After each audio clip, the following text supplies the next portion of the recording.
मला वाघ पलुसकडे गावच्या लोकांनी केलंय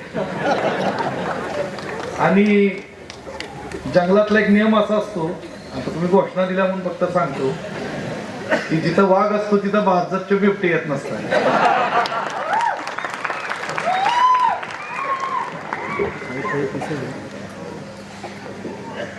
हिंगणगावच्या या ऐतिहासिक सभेसाठी जी जिल्हा परिषद पंचायत समितीच्या निवडणुकीची सभा आहे, या सभेसाठी उपस्थित असणारे आपल्या सांगली जिल्ह्यातले सर्वसामान्यांसाठी, गोरगरिबांसाठी, कष्टकऱ्यांसाठी, शेतकऱ्यांसाठी जे अनेक वर्षांपासून एका विचाराने चळवळ करत आहे, लढा करत आहे आणि खास करून जे पुनर्वसित आमचे बांधव आहेत, अशा पुनर्वसित बांधवांसाठी ज्यांनी आयुष्यभर काम केलं, आजचे समारंभाचे सन्माननीय अध्यक्ष आदरणीय डॉक्टर भारत पाटणकर साहेब, आपण सगळ्यांनी त्याचं स्वागत करावं.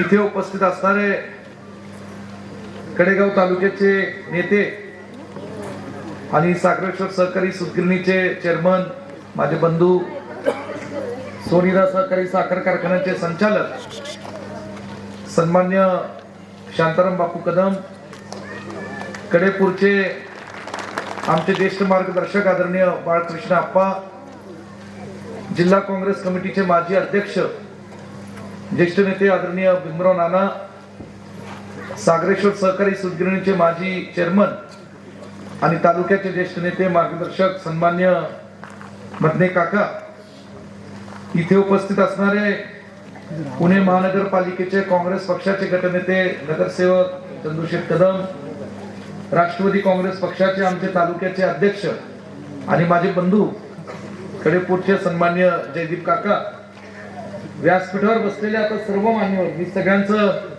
सांगलीचे आमचे डब्याने निवडून आलेले नगरसेवक सन्मान्य आमचे दोघही चिखलकर बंधू, उपस्थित सर्वच मान्यवर, मी तुमच्या सगळ्यांची मनापासून दिलगिरी व्यक्त करतो, कारण यात बरीच नाव आहे. म्हणून आता या चिठ्ठीत असलेली सर्व ज्येष्ठ नेतेगण आणि सर्व जिल्हा परिषद पंचायत समितीचे आजी माजी सदस्य, विविध गावांचे सरपंच, उपसरपंच, काही आदरणीय युवराज अप्पा इथं बसलेत, आमचे DS बापू कडेगावचे इथं आलेले, शंकर नाना आहेत या ठिकाणी, बिकोडीचे सरपंच आहेत, शेखरराव आहेत, काय घेऊन आलाय ना, बाकीच्यांना माहित नाही. उपस्थित सगळी या ठिकाणी मोठ्या संख्येने उपस्थित असणाऱ्या आमच्या माता भगिनी, गावातील ग्रामस्थ, तरुण कार्यकर्ते आणि बंधू भगिनी, मी गेले 25 वर्षाहून अधिक काळ हिंगणगावच्या या आपल्या गावामध्ये, या चौकामध्ये कुठल्या ना कुठल्या निवडणुकीच्या निमित्ताने जाहीर सभेसाठी येत आहे. परंतु आज इथे हिंगणगाव मध्ये या जाहीर सभेमध्ये येत असताना जो जोश, जो उत्साह, जो करंट तुम्हा सगळ्या लोकांमध्ये आणि खास करून तरुणांकडे पाहायला मिळाला, मला खात्री पटली की विरोधकाला 420चा करंट तुम्ही द्या.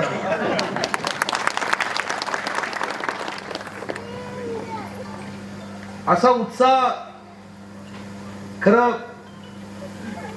जो आज पाहायला मिळतोय या पंचायत समिती गणामध्ये, हिंगणगावच्या मातीमध्ये, खरा हा उत्साह पाहत असताना मला जेवढा आनंद झालाय तेवढा निश्चित स्वरूपात मी आज माझ्या भावना व्यक्त करतो. तेवढाच आनंद स्वर्गीय पतंगरावजी कदम साहेबांना सुद्धा झाला. एवढी ही गर्दी हिंगणगाव मध्ये पाहिली तर कुठेतरी ही जी जिल्हा परिषद पंचायत समितीची निवडणूक होतीये ते त्याचं कारण आहे. थोडासा वेळ कमी आहे, मी माझं मनोगत थोडक्यात उरकणार आहे, कारण आदरणीय डॉक्टर बाबासाहेब पाटणकर साहेब आपलं मनोगत व्यक्त करणार आहे. येणाऱ्या 7 तारखेला आपण जिल्हा परिषद पंचायत समितीसाठी मतदान करणार आहोत. मागची जिल्हा परिषद पंचायत समिती सन 2017 रोजी झाली. आपल्या नियमानुसार कायद्यानुसार सन 2022 रोजी त्याच्यानंतरची जिल्हा परिषद पंचायत समितीची निवडणूक व्हायला हवी होती, परंतु 22 ते 26 4 वर्ष झाली. या भाजप पक्षाने, भाजप सरकारने जाणीवपूर्वक या स्थानिक स्वराज्य संस्थांच्या निवडणुका पुढे ढकलल्या.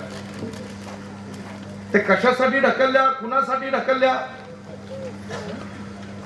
महाराष्ट्रात केवळ जिल्हा परिषद पंचायत समिती नाही, नगरपालिका, महानगरपालिका, नगरपंचायतीच्या निवडणुका सुद्धा मागील 4 वर्षामध्ये होऊ शकल्या नाहीत.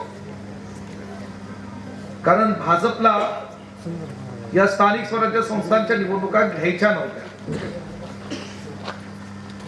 खरं सांगायचं म्हणलं तर आज जी जिल्हा परिषद पंचायत समितीची निवडणूक होतीये आणि मागच्या महिन्यात जी नगरपालिका आणि महानगरपालिकेची निवडणूक झाली, ते सुप्रीम कोर्टाचा आदेश आला म्हणून राज्य सरकारला झक मारत घ्यावी लागली. सुप्रीम कोर्टाचा आदेश आला नसता पाटणकर साहेब, तर माझी भीती आहे, काळजी आहे की पुढचे 10 वर्ष यांनी स्थानिक स्वराज्य संस्थांच्या निवडणुका महाराष्ट्रात घेतल्या नसत्या. 4 वर्षापासून काय यांनी केलं?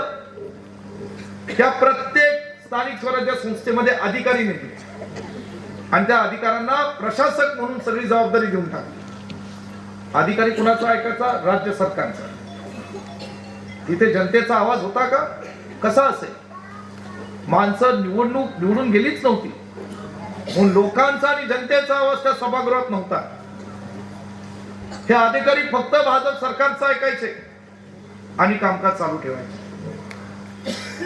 हे सगळं करत असताना मला हिंगणगावच्या आणि या परिसरातल्या कडेपूर जिल्हा परिषद गटातल्या कार्यकर्त्यांना एकच प्रश्न विचारायचा की मागच्या 4 वर्षात आपल्या हिंगणगावातली किती सर्वसामान्य माणसं तालुका पंचायतीची पायरी चढू शकले, सांगली येथील जिल्हा परिषदेची पायरी चढू शकले आणि जिल्हा परिषदेचा आणि पंचायत समितीच्या ज्या योजना आहेत सर्वसामान्य लोकांसाठी त्याचा लाभ घेऊ शकले. आपण जाऊ शकलो नाही तिथे.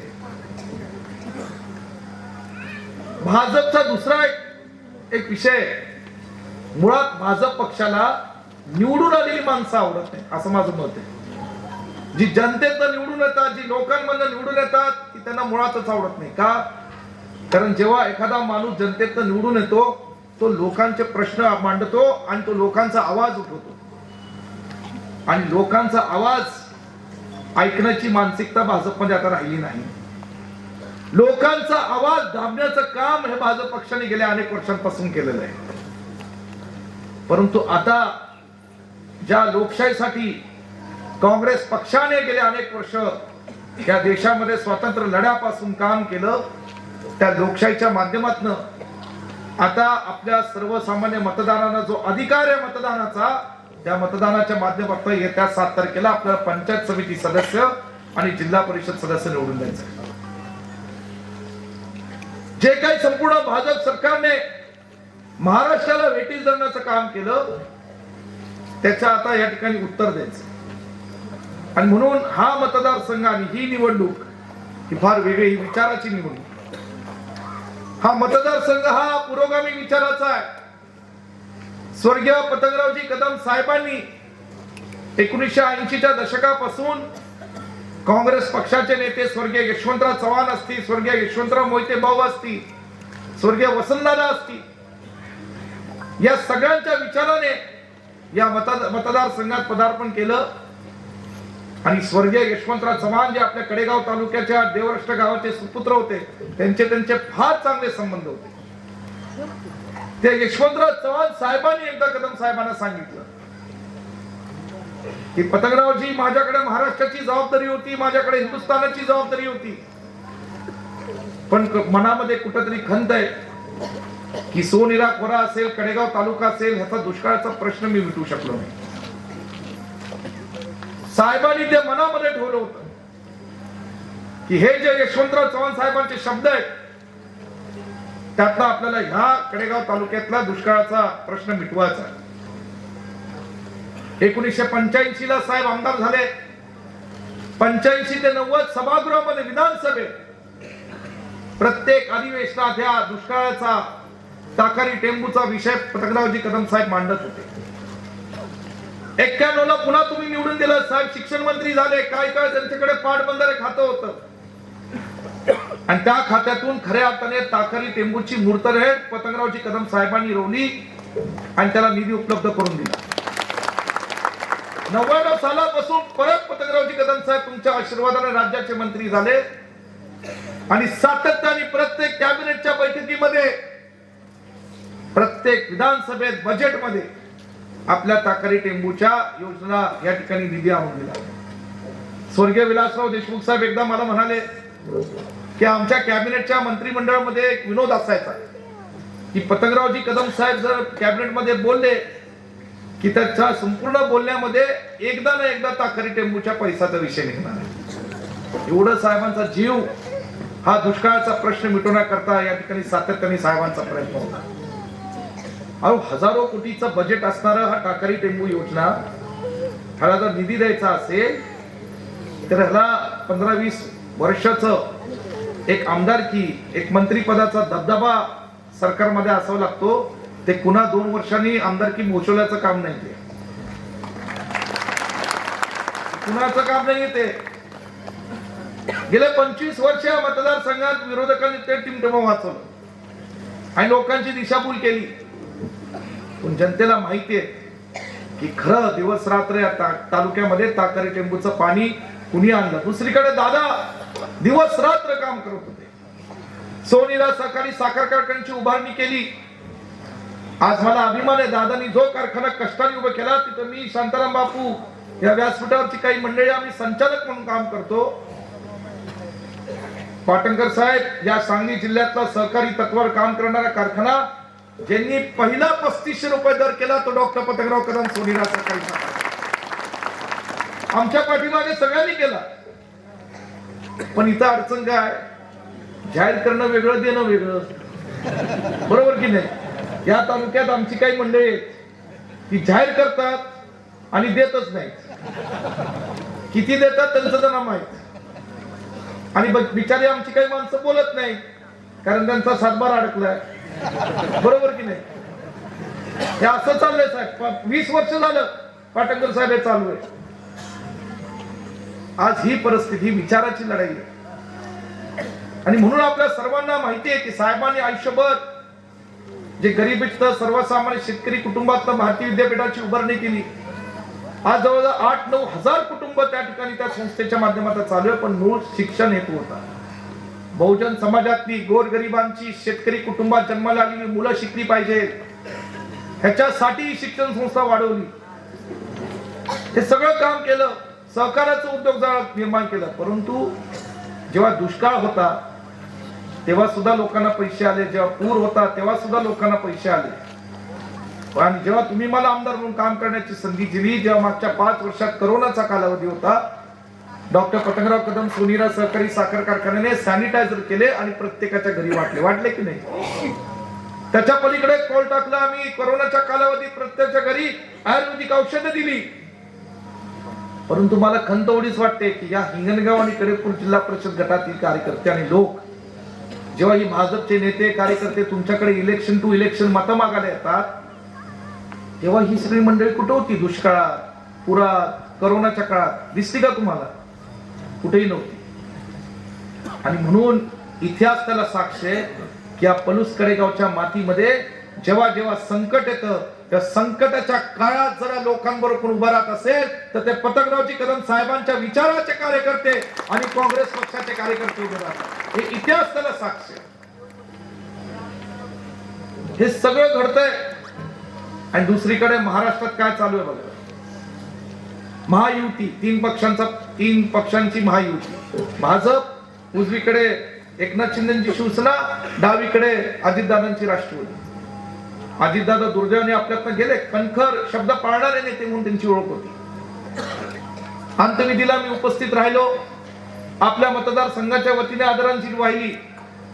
पण ह्याच अजितदादांच्या बाबतीत मागच्या महिन्यातल्या पुणे महानगरपालिका, पिंपरी चिंचवड महानगरपालिकेच्या निवडणुकीमध्ये या भाजपच्या आमदारांनी, कार्यकर्त्यांनी किती गलिच्छ शब्दात त्यांचा अपमान केला हे सगळ्या महाराष्ट्राने पाहिलं. आणि मी तुम्हाला लिहून देतो, आजची तारीख नोंद करा, आजची वेळ नोंद करा, की येणाऱ्या काळामध्ये तोच महायुतीतला भाजप पक्ष या दोन्ही त्यांच्या मित्र पक्षांना संपवल्याशिवाय राहणार नाही, हे तुम्ही पाहून घ्या.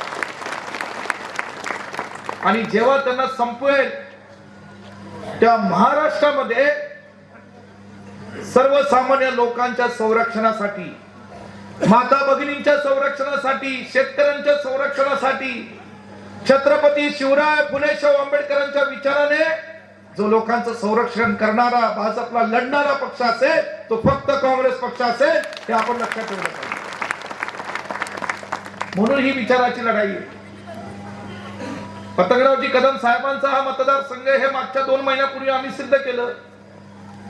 पदूची निवडणूक झाली, भाजपचे नेते येत होते, देशात आमची सत्ता आहे, राज्यात आमची सत्ता आहे, स्वतःचं काम काही सांगू शकत नाही आणि म्हणायचं म्हणे आम्हाला संधी द्या. लोकांनी ठरवलं या ठिकाणी 30,000 लोकसंख्येचं शहर, 25,000 मतदार, लोकांनी 21 पैकी 17 जागा काँग्रेसच्या नगराध्यक्षसह त्या ठिकाणी निवडून आल्या. आज ही निवडणूक लढत असताना खरं पंचायत समिती गणात सगळे कार्यकर्ते माझ्याकडे, बापूंकडे येऊन भेटून गेले. काही लोक इच्छुक होते, इच्छा असणं गैर नाही, काँग्रेसमध्ये अजूनही लोकशाही आहे. आम्ही सगळ्यांचं ऐकून घेतलं. शेवटी मी बापूंनी चर्चा केली आणि मी शेवटी जितेशला सांगितलं की जितेश, आपल्याला काहीतरी वेगळं करायचंय, हिंगणगाव पंचायत समिती गण तुला लढायचंय. मी कार्यकर्त्यांना विश्वासात घेतलं होतं, सांगितलं. तो म्हणला आता तो कसा आहे, तो चुलत्याचा ऐकणारा कुठला आहे. आणि म्हणून त्यांनी म्हणले बाळासाहेब तुमचा आदेश मी ऐकतो, आणि उभा राहण्याचा निर्णय घेतला. 15 वर्ष हा आमचा कदम कुटुंबातला एक तरुण कार्यकर्ता सातत्याने कडेगाव तालुक्यातल्या सर्वांच्या सुखदुःखात सहभागी झालेला आहे. सर्व तरुण पिढीशी त्याने नातं सोडलेलं आहे. शांताराम बापू, मी खंबीरपणे त्याच्या पाठीशी आहोत.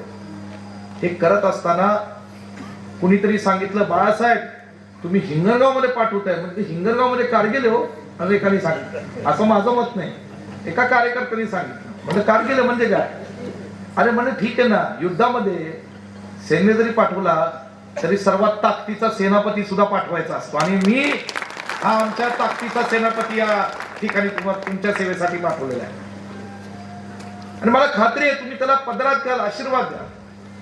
15 वर्ष त्यांनी साहेबांच्या विचाराने, आदरणीय मोहनराव कदम दादांच्या विचाराने काम केलंच ना.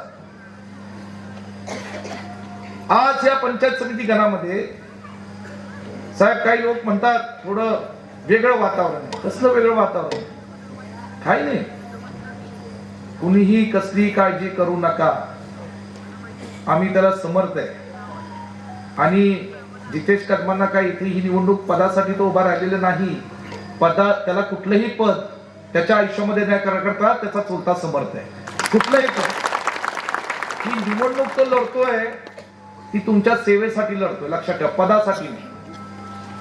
आणि म्हणून मला कुणीतरी सांगितलं की प्रचंड ताकद विरोधकांनी लावली, एवढी ताकद की परवा त्यांना कॅबिनेट मंत्री घेऊन यावं लागलं. बरं झालं, मला तर फार बरं वाटलं, मनापासून आनंद वाटला.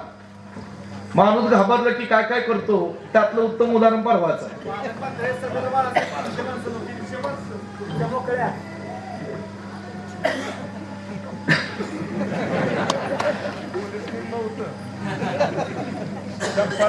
चप्पला आता बाकीचं बोलायला नको, ते गुलाल पडल्यानंतर बोलू, बरोबर की नाही? मग सगळ्यांना विनंती आहे की हे जे काय सध्या चालू आहे, आपल्याला चांगल्या विचाराची माणसं, आज कुंभार वहिनी सुद्धा तोंडोलीच्या आमच्या इथं बसल्याच स्टेजवर, अत्यंत चांगल्या उमेदवार आहेत, चांगलं कुटुंब आहे. तोंडलीमध्ये सगळ्या तोंडलीकरांच्या आशीर्वादाने, साथीने ते ग्रामपंचायतीवर चांगलं कामकाज त्यांचं कुटुंब करत आहे. या पंचायत समिती गणात, कडेपुरात खरंच चांगलं वातावरण आहे. मला खात्री आहे काका, आता तुम्ही सुद्धा जयदीप काकांनी भूमिका घेतली, राष्ट्रवादी जयंत पाटील साहेबांच्या आणि शरद पवारच्या सगळ्या कार्यकर्त्यांनी, म्हणजे तसं आपण एकत्रच आहोत, पण तुम्ही आता कामाला लागले त्याचा मनापासून मला आनंद आहे, म्हणून तुमचा आभार मानतो जयदीप काका. हे सांगण्याचा हेतू असा की माझं मन सांगतं सगळी ताकदीने झाली गावं, तर यावेळेस कडेपूर जिल्हा परिषद गटावर सुद्धा काँग्रेस पक्षाचा झेंडा फडकल्याशिवाय राहणार नाही, आम्ही तुम्हाला शब्द देतो. आणि म्हणून आज पाटणकर साहेब तुम्ही वेळात वेळ काढून आला, मी तुमचे मनापासून आभार मानतो. तुमच्या आणि पतंगरावजी कदम साहेबांचे फार जिव्हाळ्याचे संबंध होते आणि खरं साहेबांकडे काही काळ मदत व पुनर्वसन खातं. साहेबांनी त्या काळामध्ये किती चांगले निर्णय या आमच्या सर्व पुनर्वसित भावंडांसाठी घेतले याची जाण तुम्हाला चांगली. पण साहेब आता तुमच्या आमच्यासारखी विचाराची माणसं फार कमी राहिली आहेत. सध्या काय काय महाराष्ट्राच्या राजकारणात चालू आहे हे आपण बघतोय. मला एवढंच सांगायचं आहे की येणाऱ्या ह्या 7 तारखेला आज मी शांताराम बापू, आम्ही सगळी आमची पुढची पिढी या तालुक्यामध्ये तुमच्या सेवेसाठी, हरी दिगो असतील, हरी भाषण करून आता यदगावला गेलाय, ही सगळी सेवेसाठी आली आहेत, कुणाला पदाची अपेक्षा नाही, काही नाही. पुढे हे काम जे दादांनी साहेबांनी कष्टाने उभं केलेलं आहे शून्यातनं, ते काम फक्त लोकांच्या सुखदुःखात सहभागी होण्यासाठी काम हे उभं केलेलं आहे. आणि म्हणून या मतदारसंघात हिंगणगाव गावामध्ये मी आज एवढंच सांगतो की पूर्वी काही लोक इथे दहशत करण्याचा प्रयत्न करत होते आणि मला त्या दहशत करणाऱ्या विरोधी पक्षाच्या कार्यकर्त्यांना एवढंच सांगायचं, मतदानाच्या अधिकारापासून कुणाचा रोखण्याचा प्रयत्न केला तर याद राखा विश्वजित कदमांची घाट आहे. विश्वजित कदम सुद्धा नाही. मी पंडित नेहरूंचा जरी वारसदार असलो तरी सुभाषचंद्र बोस सुद्धा काँग्रेस पक्षाचे अध्यक्ष होते, हे विसरून चालणार नाही. आणि म्हणून या ठिकाणी मला एवढंच सांगायचंय की प्रेमाने लोकशाहीच्या प्रक्रियेतनं आपण ही निवडणूक करू. माणसं या ठिकाणी आज प्रेमाने या ठिकाणी आमच्या सगळ्या उमेदवारांच्या पाठीशी उभे आहेत. मला खात्री आहे की येणाऱ्या 7 तारखेला आपण सगळ्यांना आशीर्वाद द्याल आणि आमच्या या तरुण कार्यकर्त्याला जे काय त्याचं भाषण मी ऐकू शकलो नाही, खरं मी जरा दुसरीकडे अडकलो होतो, परंतु आम्ही सगळेजण येणाऱ्या काळात या हिंगणगावच्या सगळ्या पंचायत समिती गणातल्या आणि कडेपूर जिल्हा परिषद गटातल्या माणसांना मी शब्द देतो जाहीरपणे की गुलाल पडला की कधीही माझ्याकडे याचं रिकाम्या हाताने तुम्ही आयुष्यात परत जाणार, आयुष्यात परत जाणार, एवढा शब्द देतो. तुम्ही सगळे जमलात, सभा संपलेली नाही, कुणी उठायचं नाही, बस खाली फोटोग्राफर तू उठला का सगळी उठशील. मी आपलं कडकडेनी जाणार आहे, तर मला फक्त जाण्यासाठी कुणी माझ्या मागे येऊ नका. येणाऱ्या 9 तारखेनंतर पहिला गुलाल घ्यायला मी हिंगणगाव मध्ये येणार, एवढं नक्की सांग. आणि कडेपूर मध्ये सुद्धा येण्याची संधी आप्पा, तुम्ही जयदीप काका, मधने काका, विमरा नाणे सगळी मला द्याल असं मला यशवंतराव सुद्धा बसले. यशवंतरावांची पण मतं आहे का किती आहेत मला कधीच कळलं नाही, पण आहे. मला कधी कधी वाटतं साहेबांना दादाने कोणी समजली नाही किती मत आहे, पण आहे. आला होता होय. युवराज आपण सांगितलं जितेल बायांच्या निवडणुकीत भिकोडी खुर्द जुक्त माप देणार आहे.